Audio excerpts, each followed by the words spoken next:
Today we have a special guest, Lorraine Beato, and Lorraine is in the Thrive Network. So you guys are all in the Thrive Network.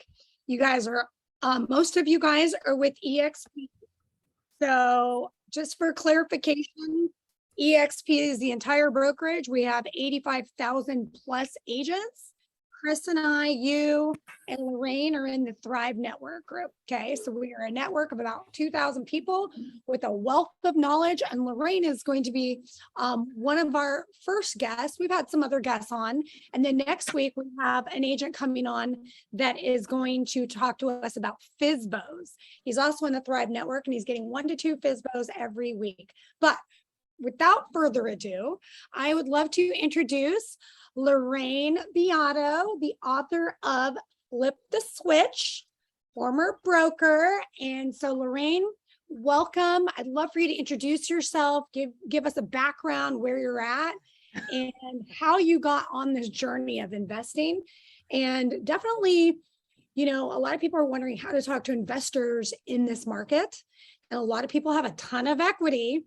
So if they ain't selling their home, maybe we can talk them into buying a home, right? An investment, and how you bought homes during the pandemic with no money down. So stage is yours. We have about an hour, and then I'd love to leave some room for some questions at the end. Yeah, Q&A is my favorite part. So I'm Lorraine Beato. I am in North Atlanta, so I'm in Georgia, and have been in the real estate industry across multiple facets since 1988, actually before that. My background is financial. I worked on the mortgage-backed securities trading floor for Merrill Lynch back at what is now Ground Zero. That was kind of my entree as an intern into what is a Fannie Mae, Ginnie Mae, and a Freddie Mac. Graduated college, my girlfriend said, let's go get our real estate license. I said, okay, great. I never practiced in New York, did get licensed and wound up doing appraisals on the weekends, because I just really loved real estate, the art of the deal. I lived in Manhattan. I don't care what side of the fence you're on. I met Trump back in his heyday. And that's kind of where it all got started. And it just went from there. We moved to Atlanta in December of '95. And I was like, okay, great. I want to be a stay-at-home mom. But we moved to Georgia not knowing anybody. So that lasted all of 90 days. And checked and saw that there was reciprocity. So had my license, transferred to Georgia. I dabbled a little bit here and there. We had our other daughter. And then I just put my real estate license into the referral company. But in the meantime, we had started buying some rentals. Crash happened. We lost our rentals. We were in survival mode. My husband lost his entire 401k. He worked for GM. All his stock was in GM stock. So we had the whole auto bailout. Anyway, '03, I jumped back in and, created a niche, fast forward, in 2013 with real estate investors. I had started helping my best friend buy at the steps. We were both at KW at the time, and I was going to the auctions with her in 2011, 2012, buying cash, because in Georgia, you have to buy cash at the steps. And then we did one of those crazy guru boot camps in 2013. And I actually created a niche in that Facebook group. There was probably 7,000 or 8,000 people. And because of my background and everything that I knew, I started telling, the investors there, it's like, hey, if you get a private lender, or if you're going to be a private lender, make sure that your money's secured, make sure you have, your first lien position, second lien position. Anyway, out of just sharing what I knew, I wound up becoming their point person here in the Atlanta market. Unbeknownst to me, I had people calling me up saying, we want to buy in Atlanta. We want you to be our agent. So went down that path. I would help them acquire off-market properties for the most part. They're all wholesale deals. And then I managed the project for them. And then I created my own listing inventory. I also love design. So I picked the paint colors, the finishes, the layouts on some of them. We added second stories, and coming out of the closing table, and I'm looking at my commission check that's, 10, 11, 12 grand, whatever it is. And they're making 70 or 80,000. I said, wait, what's wrong with this picture? And so then we got into the fix and flip game. And the last one I did was 3 years ago, just because the market, like in most major metros, have been super, super hot. And I'm a conservative girl. I like to sleep at night. And even with my clients, I've joint ventured with some new agents. I tell them the same thing I tell everybody. I'm not going to put you in a deal that I won't do myself. So fast forward to 2019, I was having a conversation with a really good friend of mine who is at KW. And we were just chit-chatting. She's like, girl, my back hurts. And you know, I've had back surgery and I've shown these people 50 houses and I'm gonna have to sell houses till I'm 70. I actually have that in my book. That hit me like a ton of bricks because this is someone who is a solo agent, was a $10 million producer. That's really good income if you're a solo agent and, you know, she's by herself and she had her daughter. I'm like, that's crazy. I said, do you not have and do not own any real estate? She's like, I own my house, but I'm mortgaged to the hilt. And I'm like, what do you do with all of your money? I mean, I didn't say that, but in the back of my head, I'm thinking to myself, okay, my average is 2 to 3 million a year, right? She's triple what I'm making, but I have assets and I have passive income and I have cash flow. I mean, it's not huge, but at least I have something coming in. And that was my prompt, is I had had that conversation with a couple of other agents, but that one really hit home because she was turning 60. And I thought to myself, I don't want to be selling houses till I'm 70. Like, there's just no way that I want to do that. And some people do, and that's okay. And I had spoken at several panels here in Atlanta. I've been on the panels for Think Realty, and Think Realty usually they had events in Dallas, Atlanta, Baltimore, I think, in somewhere in California. And, you know, I always hear kind of what Tanya said a little bit is, hey, real estate agents, come learn how to work with investors. And I'm like, well, that's all fine and dandy, but nobody's telling the real estate agent, you need to go learn how to be the investor so that you can create wealth, not just for your clients, but for yourself as well. And so that's kind of where I started down this path. Pandemic hit. My husband had been laid off for several years, had a job for 6 months. March of 2020, I'm buying another rental. My husband comes home and he goes, I just got laid off again. And I thought, should we really be buying another rental? And to what Tanya said, I purchased 2 properties during the pandemic with no money out of my pocket.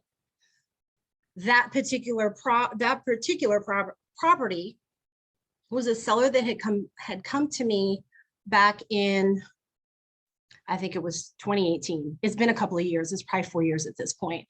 Someone I met through someone else's, I think it was a birthday party or something I went to. We just connected. We've been friends on Facebook all this time.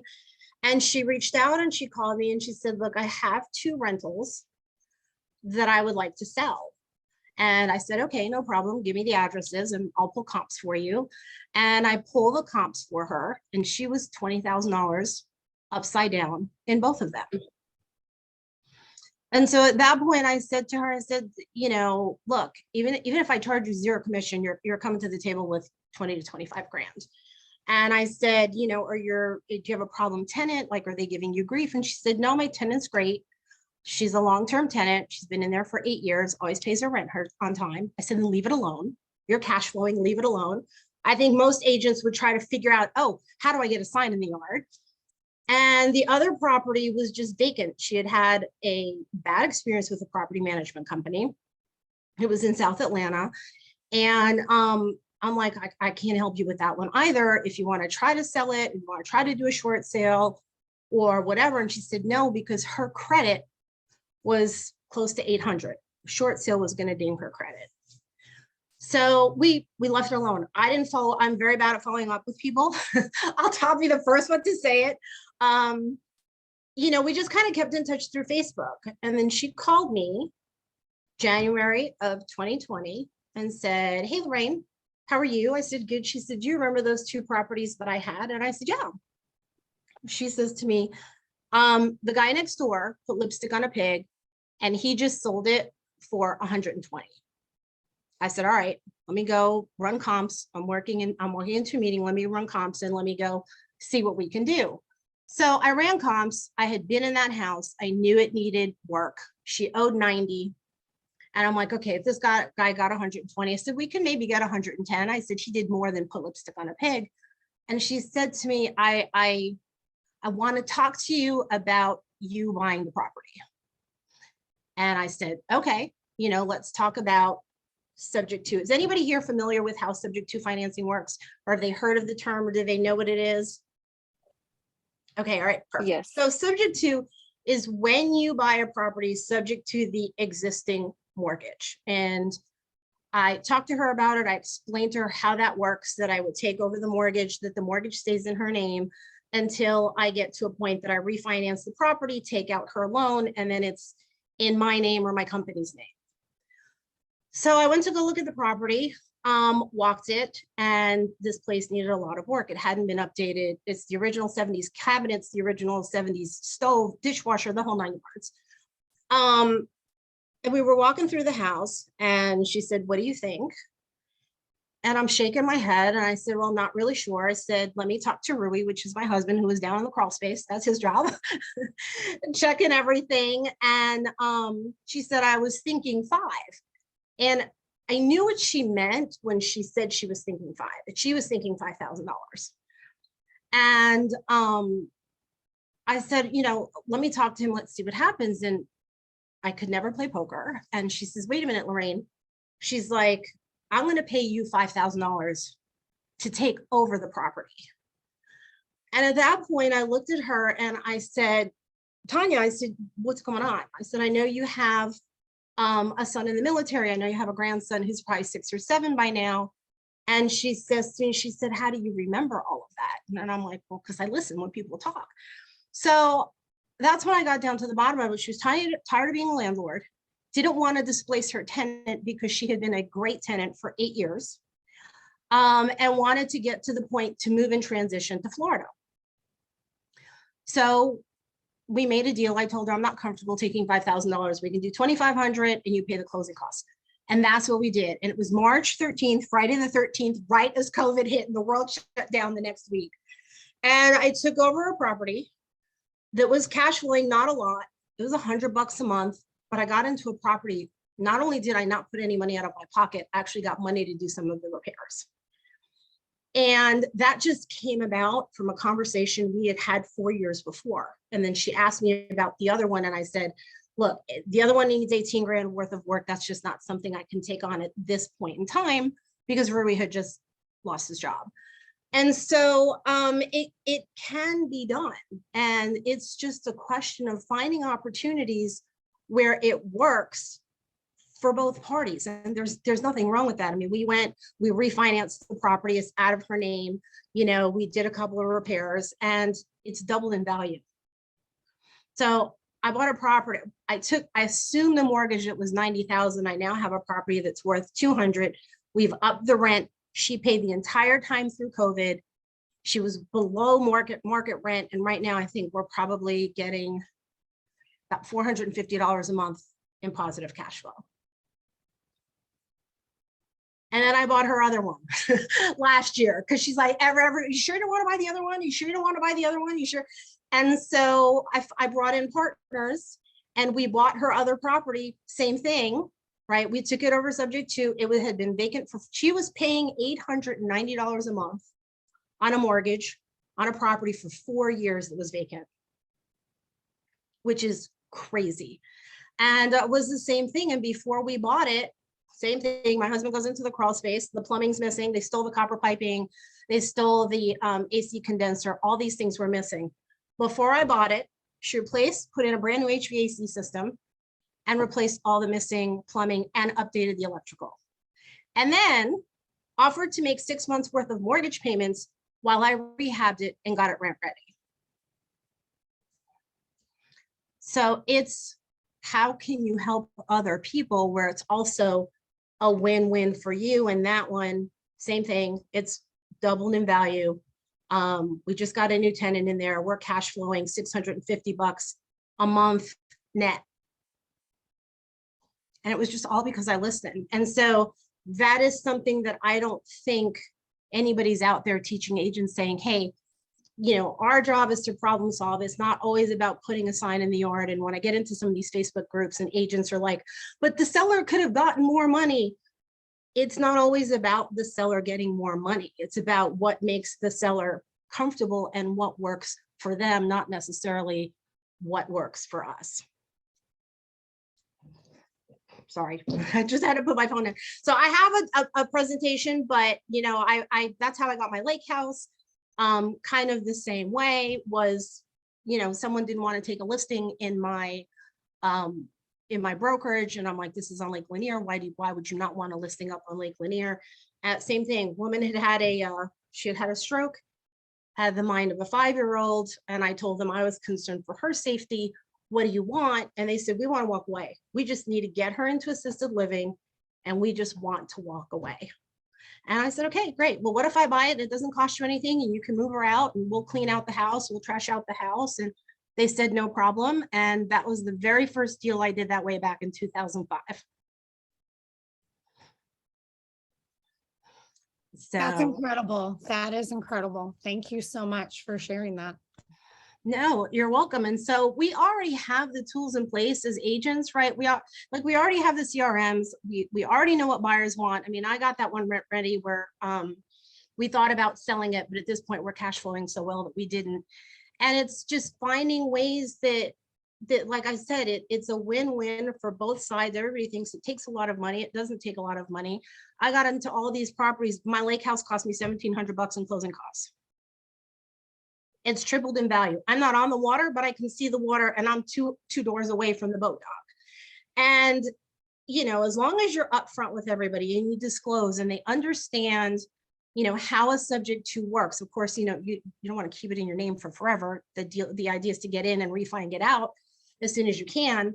But as long as they understand the process and they understand what happens, like, for example, with those two, her name is also Tanya, you know, she gave us access to pay the mortgage. She also had access. So she knew the mortgage was getting paid. She saw us make the payments. So she was very comfortable because she was very much a part of the whole process. And even afterwards, until we refinanced, so that she knew everything was getting paid on time. We weren't screwing around with her credit. You know, and she has one more that she's like, I don't know if I ever decide to sell the other one, I'm going to call you and let you know, because she said this was great. It was seamless. There was no headache. We all were happy. She got what she wanted, and it just worked all the way around.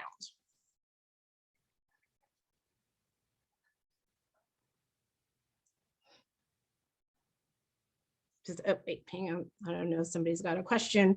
And going back to, you know, the average real estate agent makes something like $47,000.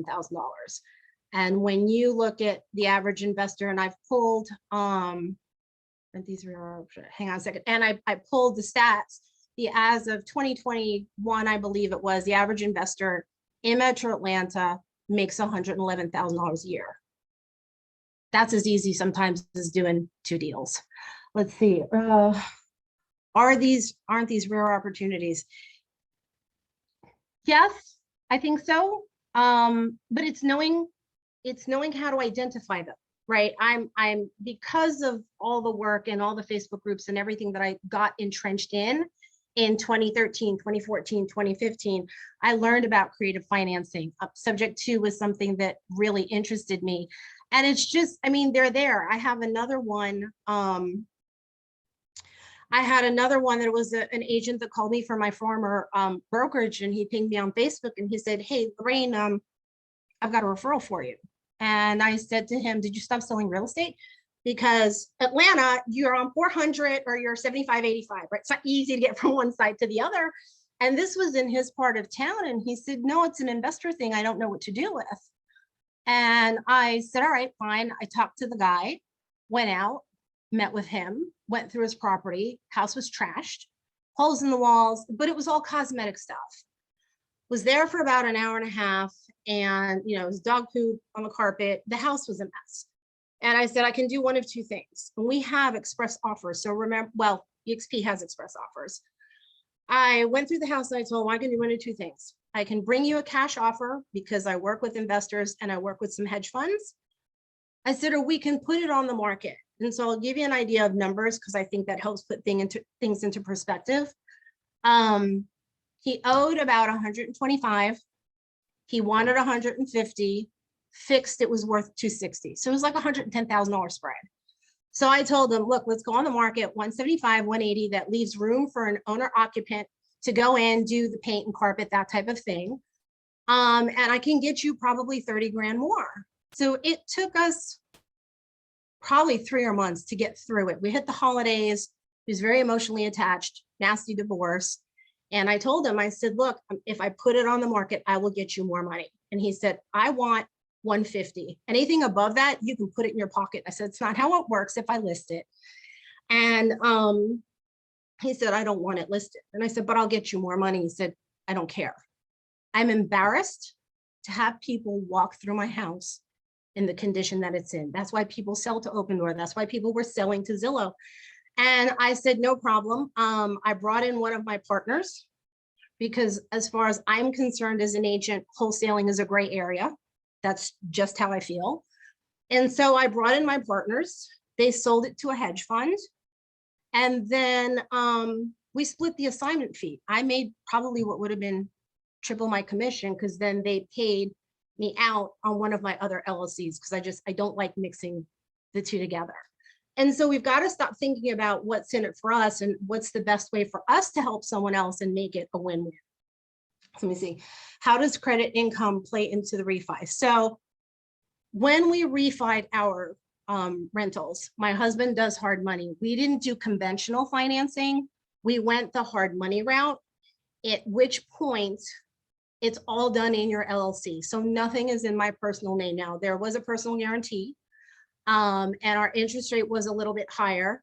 And because it does get sold, if you're doing the buy rent, what is it? The buy, renovate, rent, refi method, then the biggest thing that comes into play is the debt credit ratio, the debt service credit ratio, the DSCR. That comes more into play. And yes, your credit score needed to be, I think we needed to be at 640 or above, but still, we got 4.8% interest rates. I was happy with that. I'm okay with that because when I assumed the loans, the first mortgage was at 4.5%. The second mortgage was at 10%. So we cashed out, took some money out, got a lower interest rate overall, and increased our cash flow. So it just depends. You can go the conventional route. That's not, we just found this just an easier to process. And we're trying to build our LLC up and build up our business credit. So that's a whole nother, it's a whole nother animal, but that's kind of how the BRRRR method works when you're using more of hard money than your conventional money. Let's see, did I offer anything for the lake house to go to the ticket and pay the closing costs? No, I did not. I simply asked them, what do they want? I was willing to give them money, but I asked them, what do you want? Can you repeat the question? Yeah. So Charlotte asked, did you offer them anything for the lake house except to take it over and pay the closing costs? I asked them, what do you want? I was ready to give them, you know, a couple of grand because the house had cat litter boxes everywhere. I mean, it was a hoarder house with cat litter boxes everywhere. It had some wood rot. And at the time, it was probably worth maybe 20 grand more than what she owed on it. And their thing was, she's there, she's living alone. They were in Virginia. They said, we just need to get her out and into assisted living. Then they're like, well, we have to then get someone to come in and take all her stuff out and trash out the house. And I told them, don't worry about it. We filled 2 dumpsters full of stuff after she left. But I told them, just take care of her, do what you need to do. We gave them 2 weeks to move her out. And yeah, and that was it. I paid, like I said, I think back then the closing costs, and we had a termite inspection. So we had the bond. I think it cost me $1,700 to take over that one. And now it's, I don't know, let's see, we took it over for 64,000. It's probably worth 290. It's small. It's 900 square feet. It's a 2-1, but it's my little getaway. Question for you. When you said your husband does hard money, does he still do hard money loans? Mm-hmm. Yeah, he does. Okay. Yes. Can you put all over the United States? 48 states. There's only 2 states that we're not in because you need to have a brick and mortar. Okay, can you put his information in the chat? Yeah, And absolutely. then, unless this is in your proposal, could you talk about what are reasons people should be looking for a hard money loan or need a hard money loan? A lot of these agents are newer to the industry. No problem. So I'm going to ask you some real basic No, questions. absolutely. So this is 54279. That's his direct cell phone number. I'll give you mine as well, so you guys have it, because I helped him with it. We're getting the website revamped, so I don't have the website up yet because it was getting glitchy. So this is his own business. So yeah, we're a correspondent for a good friend of mine. We are a correspondent. They're out of Dallas, and I've worked with them. God, they've done most of my hard money loans as well. But he works with them. He's a correspondent for them, or consider it a loan officer for them, for lack of a better word to put it in the commercial term. Okay, conventional rather. So I'd love to know why people would go for a hard money loan. How do you qualify for a hard money loan? And then maybe why you would get turned down. Yeah, sure. So a hard money loan is asset-based lending. Hard money loans are done in the name of an LLC. So if you don't have an LLC, you will need to form an LLC, because they will ask you for your articles of incorporation, for, some states have, Georgia doesn't have like a certificate, but it's asset-based lending. So it's all based on the deal. Most people use hard money. Most investors use hard money for a fix and flip, because they will give you the rehab funds. So to do simple math, most hard money lenders, they're cutting back again. They will lend you 70 to 75% of the after repair value. And so if you have a house, just for easy numbers, that when it's fixed and done is worth $100,000, they will lend you $70,000 to $75,000. You are generally coming to the table with 10 to 15% out of your pocket, because you have to have skin in the game. Interest rates on hard money, they had come down, they've come back up again, are a lot higher. So right now you're probably looking, interest rate on a fix and flip is probably 10 to 12%. And it varies. Your experience plays into it quite a bit. You're also paying probably 2 to 3 points. Points is 1% of the loan amount of what you borrow. So if you're borrowing 70,000, what is that? 700, am I doing my math right? Trying to think. And so your points play into, so you're coming to the table with your points. They usually charge a processing fee of $1,000, let's call it $9.95, and that 10% for your skin in the game. They lend you the money, your rehab funds, right? So let's call it, they lent you 70,000, you've got $20,000 to go rehab. 70,000 is about 2,100, because you say you pay 3 points. That's 700, so 2,100. Yeah, I'm like, right, okay. So they'll lend you the rehab money. Generally, they'll lend you, some will lend you 100% of the rehab funds, some will lend you 90% of the rehab funds. It just depends on the program and your experience. When you get ready, when you buy the property and you close on the property, you will get rehab funds that are pulled in terms of a draw. So understand you will also need to have some money to float your initial portion of your rehab, whatever that number looks. I've never rehabbed anything for 100,000. So whatever that looks like. Once part of your project is done, let's say it's paint and carpet. You've done the paint and carpet. You're ready to pull your money to reimburse yourself back for that paint and carpet. Let's call it $2,500. You would call the hard money lender or their inspector, or different ones work different ways, and say, okay, I'm ready for a draw. They will send their inspector out to make sure that the work you're requesting to be refunded on was actually done.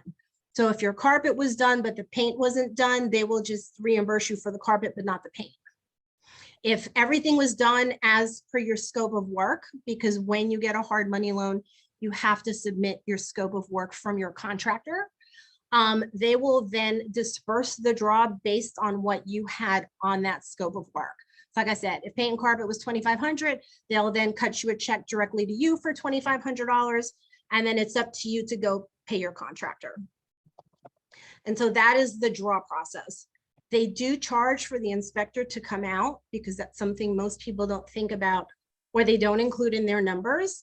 They used to be about $100 for a draw inspection. I think they're now probably up to 200, 150 to 200. Just depends on the lender. And the other thing with a lot of hard, not all of them, with a lot of hard money loans, they will do an appraisal. So you will be paying for an appraisal because they want to make sure at the end of the day that your numbers make sense. So the appraiser will go out to make sure that your after repair value is on point and that you're right. They will review your budget. And if they think your budget is on point, great. If they think your budget is too low, they'll either, cut what they're lending you, right, your rehab budget, or they may not fund it. If there's too big of a discrepancy, they'll say, look, your numbers don't make sense. You need to either up your rehab budget or, your after repair value isn't in line with what we lend. And then that's just underwriting and getting those numbers to align. Okay, and so we're learning about loans. We just learned about lending 101 basics. Next week, we are going to learn about the fees, right? The point blank, pull the curtain back. You guys are going to want to be there. But they just learned about the 203K rehab loan. They didn't really learn too much about the limited 203K loan, which is for extensive repairs. Can you give just a little gist, right? An overview, because I really want you to get into your presentation when you're ready. I don't want to take presentation time. Oh, that's fine. I mean, we can just chat. Like I'm good either way. Okay. I mean, presentations are great because a lot of people like to take photos, but how does this differ from a 203K loan and a limited 203K loan? So at the end of the day, a hard money loan is considered a business loan. Okay, a lot of them do have a personal guarantee if you default that the lender has the right to come after you because there's a personal guarantee. But a hard money loan is strictly a business loan. It cannot be used for owner occupant.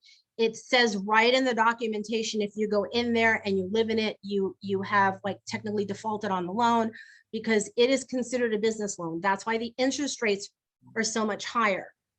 Also understand that, yes, the interest rates are higher, but if you have a 10% interest rate, for example, it's not compounded.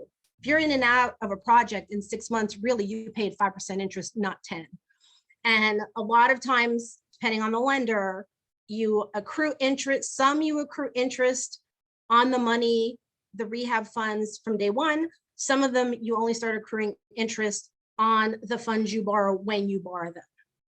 To the 203K loans are completely different. Those are in line with a conventional product. Those are for owner occupant. I believe you can also use them for rehab, if I'm not mistaken, but then you're getting that in your own personal name. Your credit comes into play. You're more in the conventional space and you're paying a normal rate, right? 4, 5%, whatever rates are at that point in time. Okay, so you guys, that's a big difference, right? But if you guys can obviously listen to your clients and you have investors that have equity in their homes, they're reinvesting with business funds and that kind of thing, this is a great opportunity to do something like that. Yeah, it is. Perfect. Let's see. I'm trying to see if I've got anything else. Okay. What else? And then let me make sure you have screen sharing permissions. And then Yes. I actually break down a deal so I can go through that. Ah, this is great. Thank you. No problem. And then if anybody, you've got my number, and I ran out of time because I was going to do a QR code, but you got my information. Shoot me a text message. I'm happy to share the slides. It's not a problem at all. Let's see, do I have screen share? And I'm going to record this, Lorraine, and I'm going to put it on our page. So okay, cool. Let me see. I have, all right, let me get in here a gazillion and one. Where is my, not whiteboard? Can I get a thumbs up? Is this helpful for everyone? You guys learning something? Is this I'm gonna have to interesting? pull this back up. So give me 1 second because I thought I could have sworn I had it up. Here we go. Okay, so let me move this out of my way, and I'll just go through some of this because I've talked a lot. So anyway, just to give you an example of people we don't think about that have built wealth in real estate, and that is truly my passion. I don't care what anybody says. There's a reason these hedge funds are buying everything in major cities, right? They're trying to get as much property as they possibly can. So who's built wealth through real estate? There's Warren Buffett and Bill Gates, but there's also Ellen DeGeneres and Portia de Rossi. They've made millions flipping real estate. Emmett Smith is another one who has also gotten into the real estate game. He has a lot of real estate holdings, and he founded the E. Smith Legacy, which is a real estate development and asset company. What about Grant Cardone? He's Well, of course, we all know Grant, right? You've got the Grant. I mean, even Tony Robbins and Dean Graziosi, right? You have all the big guys that are out there, like they all have real estate holdings. So yes, Grant is an interesting one. I've yet to see him in person. Did you see this question? I don't know if how does your credit income play into the refi? So that's what I said. Yeah. So I talked about that earlier. So your income doesn't come into play if you're doing a hard money loan. Your credit score comes into play. And again, on hard money, it is based on the asset and it is based on the deal. They will look at your credit score to decide what your interest rate may be, but it does not go on your personal credit, and your income has nothing to do with it. It has to do on, like I said, on a fix and flip, what is the after repair value? What does that number look like? On a rental, it's what is the DSCR, the debt service credit score ratio, which is the difference between the value of the property and what your rent is. That's where that comes into play. So it's about the asset and how does the asset perform. It's not about your income. Okay, so let's see. We talked about this a little bit. So let's see where I'm at. I know. Okay, so here's what we already know as real estate agents, right? That we should be putting that knowledge to use. We already know how to run a CMA, so we should be able to figure out, if this house had paint and carpet, like how many of us have looked at listings and we're like, man, if they would just update the paint, right? Change the paint color, if they would change the carpet, they would get more money or it would sell faster, right? We already know that. We know what the buyers are looking for. We know how to price and market a property. We also, and it's something that maybe newer agents don't know how to do, but we know how to identify up and coming areas. I mean, how many times have you driven through an area and all of a sudden, if you see a new, you see a new Home Depot or you see a new Walmart, those companies spend millions of dollars in research, and they're not going to put in a big box store if they don't see the growth coming that way. So if you go into the MLS and you kind of start seeing, what areas are hot, or you start seeing brand new subdivisions getting built, that these people, these builders, these big box retailers have spent a lot of money to do their research to see that that is an up and coming area. We know how to set up searches in the MLS. I have myself set up for certain parts of town that when a distressed property comes in, and I've got the keywords, fixer upper or that type of thing. When something comes up, that I will get it emailed to myself so I can go take a look at it and see if that's a potential investment opportunity, either for myself or for one of my investors. The other things are, depends on where you are in the country. I don't attend my inspections. I go at the end. At this point, after doing this for all these years and going through all of these inspections and all of these inspection reports, we know what's a big deal and what's not a big deal. Is that your typical settling foundation crack, or is that a major foundation issue? So you can kind of get an idea, this is a big deal, this isn't a big deal, this might work for a fix and flip or whatever you're looking to do. And let me see if this is the one. I'm going to pass this one. Let's talk about multifamily. Let's see. I mean, there's Airbnb, there's, okay. So here's when I go through, if I want to put it up and leave it up, like I said, I'll share the slides. So, whoops. Let me go up, hang on. How do investors calculate their offers? Because one of the things that frustrates investors is when agents put a property on the MLS. We can't see anything. We can just see it says Zoom. I'm sharing. It says I'm screen sharing. It says Zoom phone expanding your reach. I have no idea. So you don't see my slides at all? No, All right. we see, I think you just chose a different window. So you probably need to exit. Hang on. It says I'm screen sharing. Let's try this. I do that sometimes, unfortunately. Okay. Can you see it? Yes. Thank you. Okay, perfect. I'm just trying to figure out how to move my window down here so I can, all right, kind of get this a little bit more in line. Okay, so how do investors calculate their offers? And you'll hear investors say that they're looking for something at 65%, 70%, or 75% of ARV, which is the after repair value. Sometimes you'll hear them say, I'm looking to buy at 65 cents on the dollar. I'm looking to buy at 70 cents on the dollar. It's the same thing. Okay, and it's a basic math equation. And that's the other thing. I mean, when you're working with some of these higher level investors, they're all about the numbers. They don't really care about anything else. If the numbers work for them, they will do the deal. So when they say that they want to be all in, it means that all costs and expenses for the project will not exceed the percentage that they set, which again can be 65, 70, or 75%, depending upon the investor and the property. All costs and expenses include the acquisition and the sale closing costs, right? What did it cost them closing costs to buy? What is it going to cost them to then relist the property? I think that's the part a lot of agents forget about when you'll see on the MLS calling all investors, it's $20,000 below appraised value.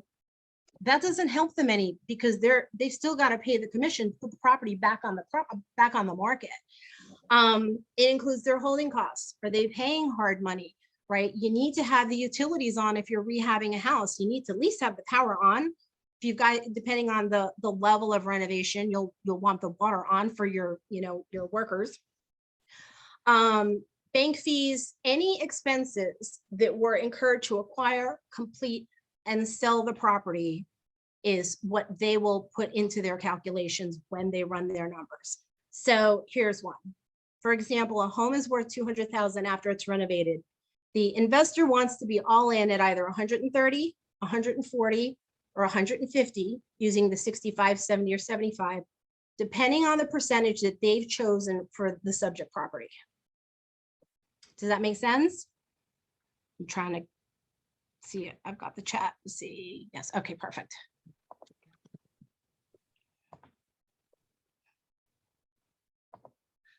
Okay, so here's an example.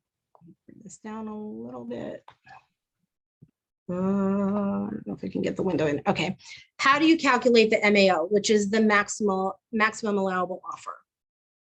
That is the maximum price point in a real estate deal where you can realistically expect to get a profit while minimizing your risk of losing money. If you go over your calculated MAO, then you are more likely to lose money because something will always go wrong. I'm telling you now, something will always go wrong that you didn't expect. And while it's designed to increase your results while minimizing your risk, it's not also very helpful if you don't correctly estimate the value of the property and your repair costs. So we start backwards from the after repair value to get to the offer price and the return that you're looking for. So your MAO is your ARV. In this case, I use 70% minus your repair and your holding costs. Okay, what are the repairs going to be? What does your scope of work look like? What does that budget look like? And so here's an example. If you want to take a picture of this, you find a house you can put under contract for $200,000. You know that the comps in the area are selling for $400,000, and you estimate that fixing up the property will cost $70,000. You take your $400,000, which is your ARV, times the 70% gives you $280. You take out $70,000 because that's your renovation costs. And then, and I just made these numbers up. So understand there's no real math to this. But this is pretty close to a real deal. And then you take out $29,000 for your holding costs and the commissions to sell the property on the other end. So at the end of the day, you should be all into that property for $181,000, which is a 280 minus 79. And that's why most agents say that investors just lowball everything. There's a reason that they lowball, because most agents don't take into account everything else that comes into play for the investor to actually make a profit, right? So let's see, go back down here. So like I said, the example assumes a deal at a 70% ARV, and you can see when an agent lists a property on the MLS for 25 below market price that it doesn't work. And most agents, they don't. They haven't done it, so they don't know, right? You don't know what you don't know. And I think that is a big part of the whole working with investors. You need to understand, because they'll get very frustrated with you. If you want to work with investors and you keep bringing them deals that don't make sense, they're not going to work with you. But if they know that you know your stuff, aside from investing for yourself, I have probably 5 or 6 investors off the top of my head. If I come across a good deal, it's done. It's sold in 24 hours because they know I know my numbers. And I'll be like, here it is. Here's your acquisition price. Here's what I think the rehab is, because I've renovated. I know what rehab budgets run, give or take, enough that they can make an informed decision.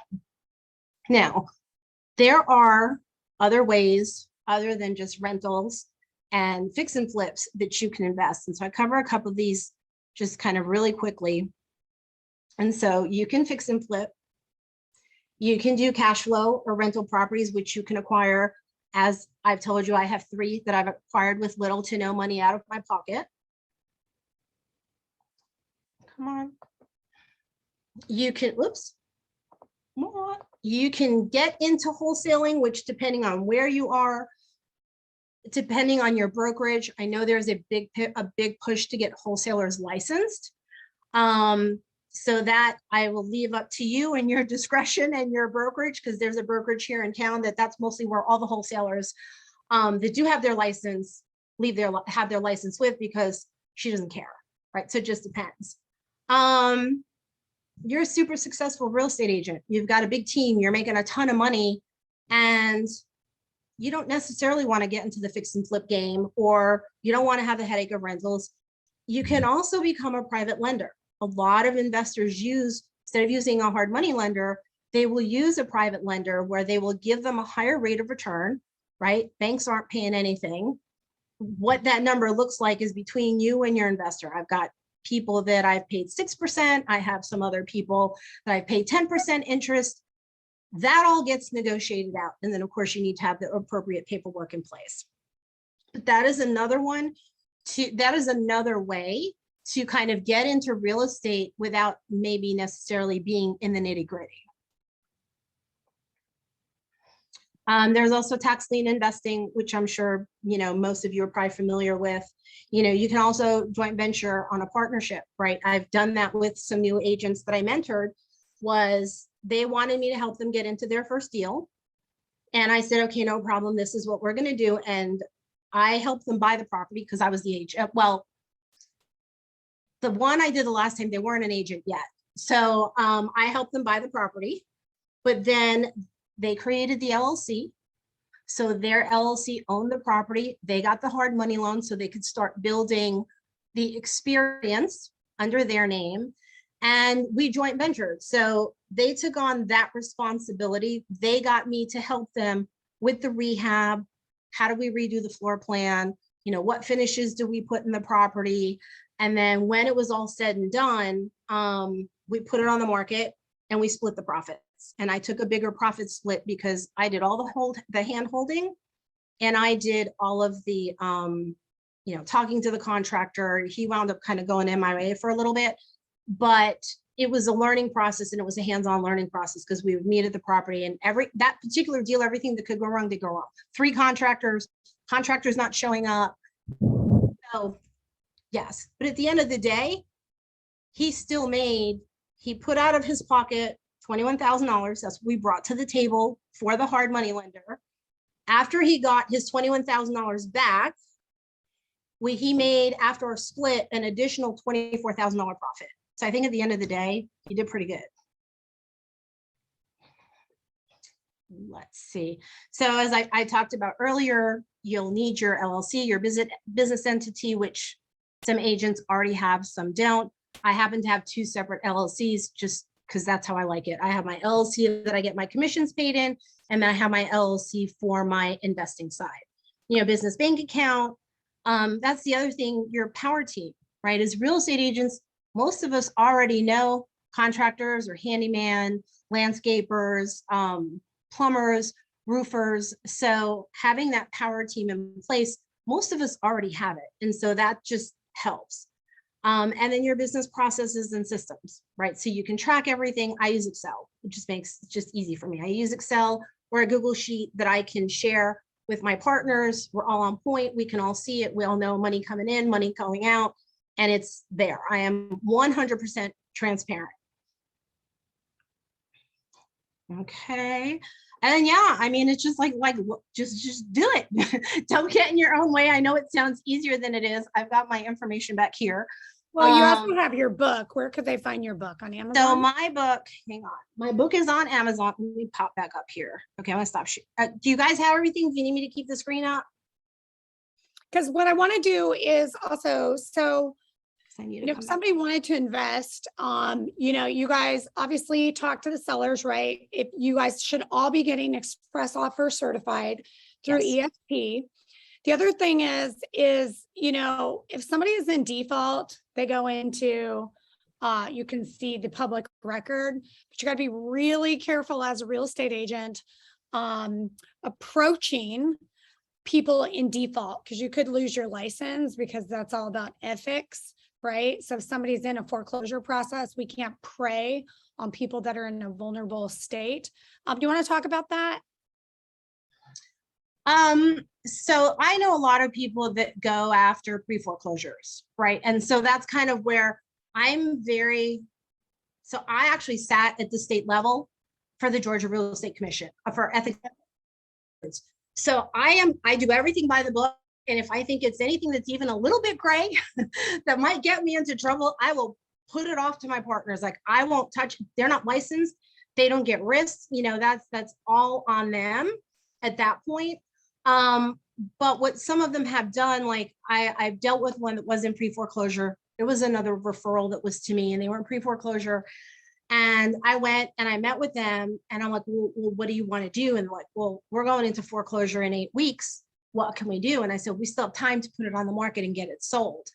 Or I can try to bring in an investor. And I'm always 100% upfront with everybody. We tried to bring in an investor, but with what they owed and the HOA liens and everything else, it was just too much money for anybody to make sense. So for them, I actually was able to put it on the market, get it under contract and get it sold. And this was probably 3 years ago, before they actually went into the foreclosure. So I managed to put 10 grand in their pocket. They were happy. I made my commission. We avoided the foreclosure and it was just good all the way around. But it was recognizing that this was someone that still had time where, you know, we had time to list it, get it under contract and get it sold. Because I had like 15 offers in 48 hours. I knew it was going to go fast. So you guys, there are specific timelines, and this is where I'm actually putting in the link. There's EXP calendar. Sometimes there's foreclosure classes on there. There's short sale classes. I highly recommend you going to your local board. So this is your homework, okay? Go to your local board website today and see if there are foreclosure classes and short sale classes. And definitely, if you're not with EXP, see if they have express offers, which are like, it's called iBuyer. Another word for that is an iBuyer. We need to get educated on those timelines. Yeah, and it depends on your state as well, right? Whether you're judicial or non-judicial. So in Georgia, the foreclosure process is really fast. It's 30 days, right? And so that's why I said with that woman, I knew we had about 8 weeks because it's non-judicial. The lender will just go to the courthouse steps, cry their property, boom, it's sold at the steps, you're done.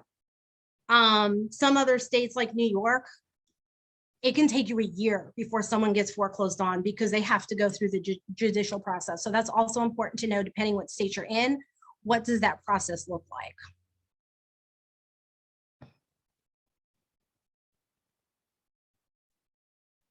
Here's my book. So it's on Amazon. If you want to pick it up, it's called Flip the Switch. I have to pull up another window to drop the link. But if you put in Flip the Switch and you put in my name, you'll find it. It's short. It's 81 pages. But in here, I go through how I bought, like the exact scenario, how I bought the lake house, how I bought that first rental. I hadn't had the other one yet. I also talked about just kind of thinking when my daughter, this is a little different, but when my daughter went to college and we were going to pay for room and board, and I did the math because that's just what I do, it worked out the room and board was $900 a month for her to have a room. That just didn't work with me. I was not a happy camper. Like, this is crazy, because if you take out the summer that they're not there, they have to move out. So our first fix and flip was actually out of state. It was in South Carolina in Hilton Head. We fixed and flipped the property. We took the capital from that and we bought a townhome. We moved her into a townhome and rented the other 2 bedrooms. So I took a $900 a month expense and turned it into a $700 a month passive income. I don't like paying rent. And my other one moves into an apartment next week and I'm already stressing that she's going to pay $2,100 a month for rent. I'm like, we don't pay rent, we collect rent. So it's just, you know, how can you benefit yourself as well, right? That wasn't anything creative. That was just something where I'm like, this is crazy. I've got to pay this for 4 years. This is nuts, because she was out of state. Yeah, and you guys definitely buy her book, and I'm going to send you right now all of these trainings. I'm going to email them to you. You really want to start thinking about investors, working with investors, having another niche right here. There's all these fix and flips, Airbnbs, how to work with real estate investors, staying sane with real estate investors, and then get her book. And it's short. It's 81 pages. Yes, I wrote it. It's my words. I wrote it. It's very easy to read. I've got all 5-star reviews on Amazon, which I'm grateful. So if you do buy it, I'd love a 5-star review. And it's just kind of to really get you to just shift your thinking, you know, like the guy who didn't want to put his house on the market because he was embarrassed to have someone walk through his house. I don't know if any of you are part of the Lab Coat Agents Facebook group, but I see agents go in there all the time and argue. And, you know, there's one guy in particular that they keep chewing him out. They're like, you just screwed the seller. And he's like, I gave the seller exactly what they wanted. They wanted to move on. Like, they had already bought their other, they didn't care. For the ease of closing in 10 days, not have people come through their house, right? In a hot market where you've got people wrapped around the block to come through a house. They didn't care. They just wanted out. And so it's not about us. It's about them. What makes their life easier? And can we make it a win-win all the way around? And if we can, great. And if we can't, then who can we pull in that maybe I can't help them, but maybe one of my investors can help them. Love it. You know, and get your investors. If you're bringing a deal to your investor, get your investor to pay you the 3% or 2% or 1%, whatever that number looks like. Most of the time, they don't care. If they're getting a really good deal that they can go make 50, 60 grand, they have no problem paying you your buyer's agency commission. Love it. You're welcome, Charlotte. All right, you guys, was this helpful? Was this helpful for you guys? Okay, I'm going to go ahead and I'll record this and I'll put it on. And if you guys want to hear this again, right, because it's even me, like I haven't been in the investor world. She will be on tomorrow from 6 to 7 p.m. Eastern Standard Time. We usually have a lot of a different group, Lorraine. Okay, no problem. I put it out in the Slack group too. I put it on Facebook. So this is super helpful. I love that your husband's a hard money lender, because it's always good to have someone that does hard money. And we all should be thinking, what's our exit plan, right? If we want to sell houses to 100, cool. But if we don't, we want to collect rent, not pay rent. Yeah. About that. Yeah, I mean, I'm now looking at, I'm in a self-storage syndicate because that really fascinates me. And, I've gotten in with a great group. And so, yes, get in some of these Facebook groups, go find investors in your area, see if you can shout at them, bring value, come from contribution is kind of what I've always preached. And yeah, if I can help anybody, just let me know. I'm happy to do so. All right. Thank you. Passionate about this. I love it. I can't wait to see you on tomorrow. You guys watch your emails because you're going to have all these trainings in your email. I don't want you to train yourself to death. Okay. What I want you to do is call people, because you can't buy homes if you ain't making money. If you're not selling houses, guess what? You can't buy homes. If you're not talking to people, you wouldn't even know if they were an investor because you're not calling people. So let's stick to the basics so you can get to this level. Sorry, Coach Tanya just came out. All right. Thank you so much, Lorraine. You're amazing. We'll see you tomorrow. You guys go out and buy her book. I'm going to buy it. Give her a 5-star review. Reviews matter. I appreciate it. Thank you so much. I just ordered it. Thank you very much, Lorraine. You're very welcome. Thank you. Thank you. Look forward to talking to you again. Sounds good.